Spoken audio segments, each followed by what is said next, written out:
Hello everyone, আসসালামু আলাইকুম। কেমন আছেন সবাই? চলে আসছি নতুন একটি ব্লগ নিয়ে। তো আজকে আমি একটা আনকমন রান্না আপনাদেরকে করে দেখাবো।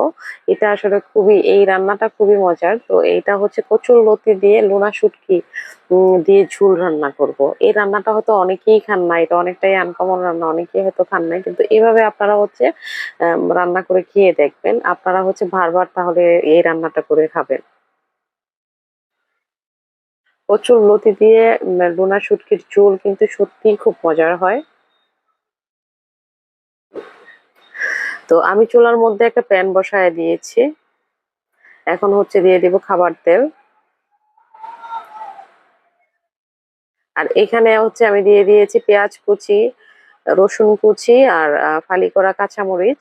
এখন এগুলাকে একটু ভেজে নিব।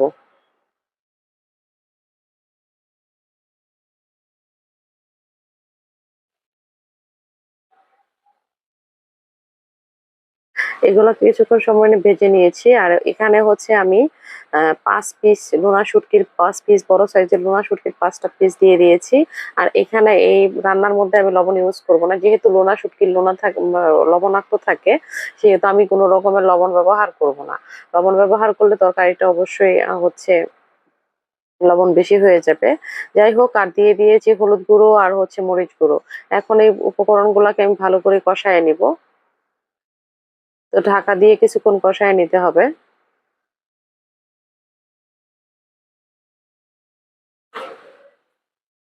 তো আমার কষানো হয়ে গিয়েছে। এখানে হচ্ছে কচুরলতি, আম, যে কচুরলতি নিয়েছি, আর হচ্ছে একটা আলু কেটে দিয়ে কচুরলতির সাথে হচ্ছে ভালো করে ধুয়ে পরিষ্কার করে নিয়ে এটাকে দিয়ে দিয়েছি। এখন এটাকে আমি ভালো করে কষায় নিব।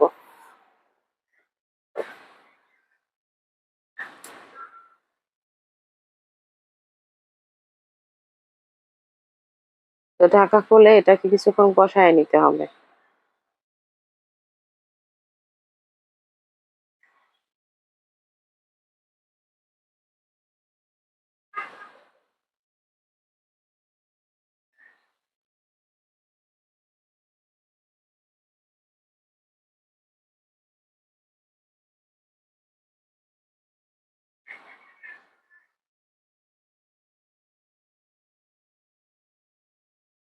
তো আমার এটা কষানো প্রায় হয়ে গিয়েছে।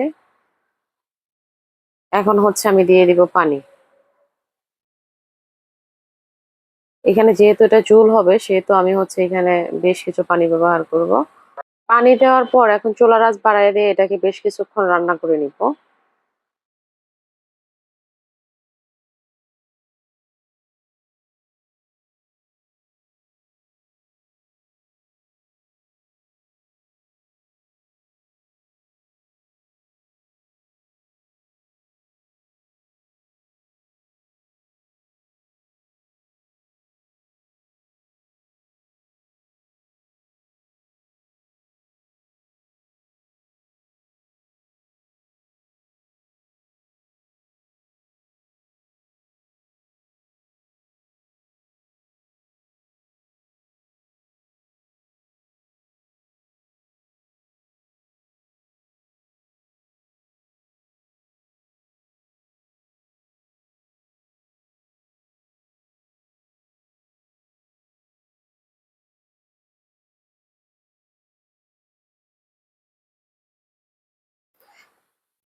তো এইভাবে আমি দু একবার করে হচ্ছে ঢাকা খুলে হচ্ছে নাড়াচাড়া করে দিব।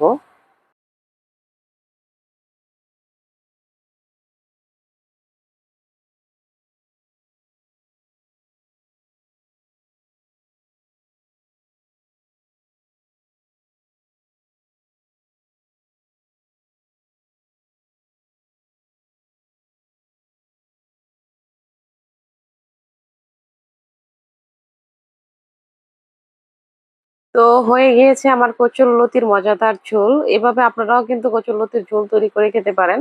রান্না করে খেলে কিন্তু দারুণ লাগে। লোনা শুটকি দিয়ে কচুরলতির ঝোল কিন্তু সত্যিই খুব মজার হয়। যাই হোক, ভিডিওটি ভালো লাগলে অবশ্যই লাইক কমেন্ট শেয়ার দিয়ে পাশে থাকবেন। সে পর্যন্ত সবাই ভালো থাকবেন। Take care. আল্লাহ হাফেজ।